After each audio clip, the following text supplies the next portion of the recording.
Hey there smartphone fans, welcome back to Smartphone Wars, and today I have another big juicy batterylicious IP68 huge display monster phone from China. So if you want to know everything there is to know about the Vernee V2 Pro, keep watching my review and as always you'll find out. If there's something that smaller Chinese brands do much better than Xiaomi and Huawei, they do really good IP68 tough rugged phones at a very affordable price, and this is one like it. It has an IP68 rating and a bunch of other features including NFC, an 18:9 display and a huge 6000 mAh battery. The Vernee V2 Pro is around $250 and it looks like a real beast of a phone and is as waterproof as they claim. Tried and tested several times. Now back to the phone itself.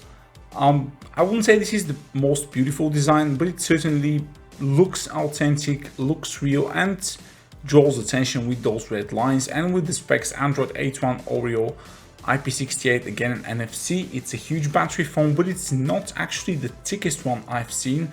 So at 10mm I think it's actually okay. A thickness and around 260 grams is fine for a huge battery phone. It doesn't actually feel very heavy in the hand and it feels really nice to hold thanks to the curved LCD display, and they've also packed in there a front facing flash on it as well as a notification LED and a useless screenshot button on the left which you can't customize. The display is really nice in color production, but I think it just needs a bit more sunlight visibility. The handling of the phone is pretty nice and simple. Thanks to the curved sides and curved display, you don't feel like you're holding a monster 6000 mAh battery, but if you have small hands, it's definitely not the most one-hand usage friendly device ever. And now you can check the full specs on your right. It's powered by the Helio P23, which is one of the best chips MediaTek have done.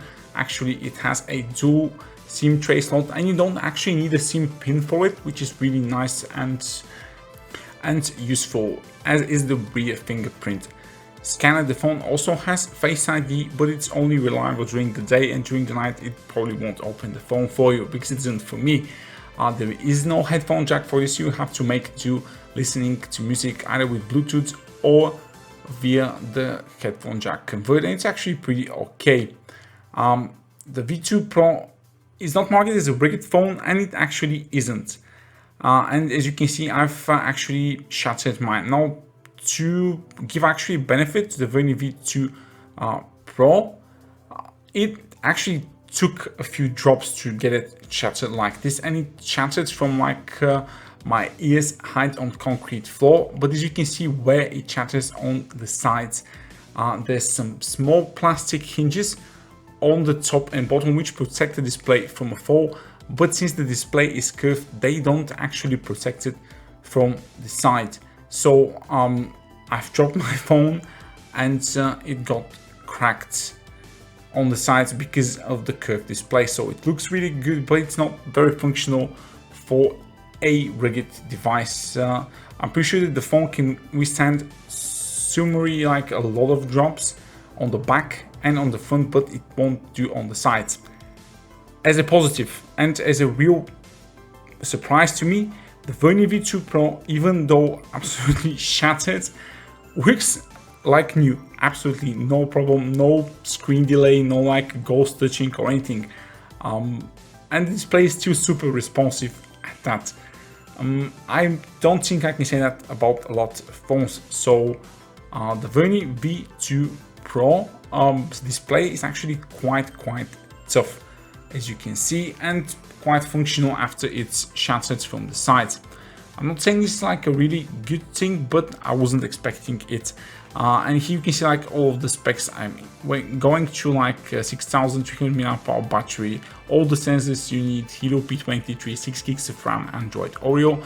And speaking about Oreo and 6 gigs of RAM, this phone works really well. So if you've used like a Snapdragon 625, this is as good as it, if not a little bit better. Apps open really quickly, multitasking is also very well done, and the Android 8.1 Oreo implementation that Vernee have put in their phone is, for me, absolutely stock Android, and it's very light and breezy on the device.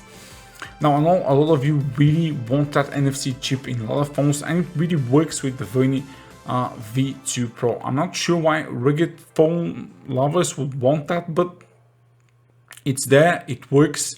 Using Google Pay, the phone has the April security patch. I'm pretty sure Vernee won't regularly update this, and don't hold your breath for getting Android Pie on this device. As far as benchmarks go, this is really capable device. Considering this is a higher than Full HD resolution, the Helio P23 scored a little bit higher than Snapdragon 625 in the Antutu score, but less in the Work 2.0 performance test. The storage score was actually admirable at this price. What you're seeing here is the actual user experience using the Vernee V2 Pro. I was very pleased with the RAM management on this device. I could sideload like 20-25 apps and switch between them on the fly, even do split screen multitasking, and there was little to no hiccups. So this is a very fast daily driver usage phone. If you're talking about you wanting an IP68 water resistant phone, this is also very fast, very fluid, and very stock-like Android experience.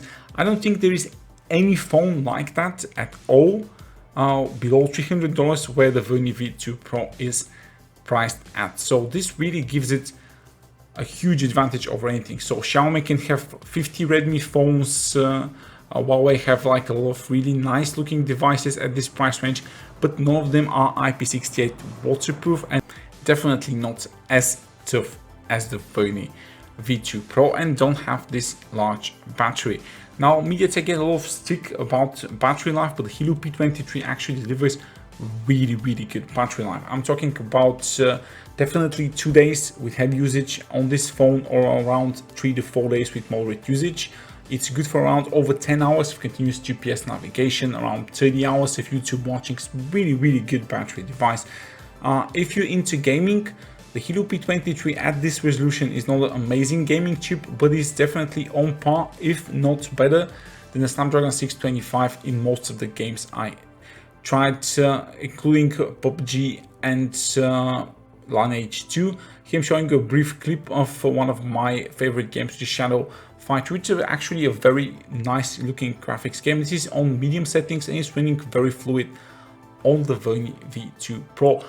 Another bonus, the Helio P23 inside the Vernee V2 Pro does not get hot at all.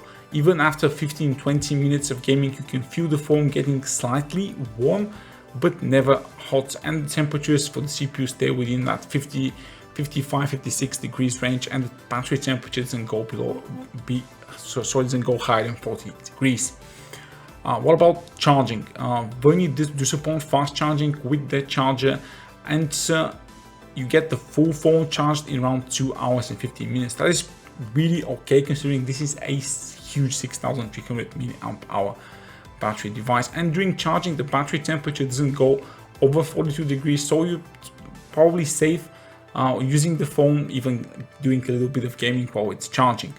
Onto the cameras, it packs a 21 megapixel rear camera, which is very reliable and has a very fast shutter speed. I use it in a lot of situations. If you have like sunlight directly in front of the shot you want to shoot, it will get overexposed, but most of the shots pack a lot of detail in them. Colors are sometimes a bit washed out or a bit darker depending on the scene, so this is not an amazing camera sensor, but it's very reliable, and it's definitely, considering rugged and IP68 phones, it's one of the better camera phones. Don't think it's going to be like the best low light performer, but again, it does pretty admirably. I can say that the sensor really loves macro shots, and it's really good. For those nature outdoor lovers, will actually be very pleased with the camera. Video quality on this device was okay, but it was far too shaky for me, and the sound quality was not really great.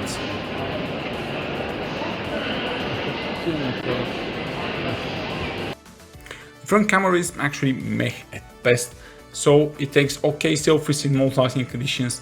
but it's really not for those who like a selfie-centric phones. But I really don't think that people looking into the Vernee V2 Pro are ones that like want to take a lot of selfies. So overall, I'm actually impressed with the Vernee V2 Pro, and I still use it even though it's shattered. It's really waterproof, the display is really good quality, the phone is very fast, the battery life lasts a long time, and it's actually okay at gaming. It may not be the most protected rugged phone, but it certainly can survive a drop or two. And even if you shatter the display, it actually still works, and the cameras are very usable, especially the rear camera. So you can buy the phone from the link in the description below. Give the video a thumbs up if you like it, and subscribe to Smartphone Wars if you want more reviews like this.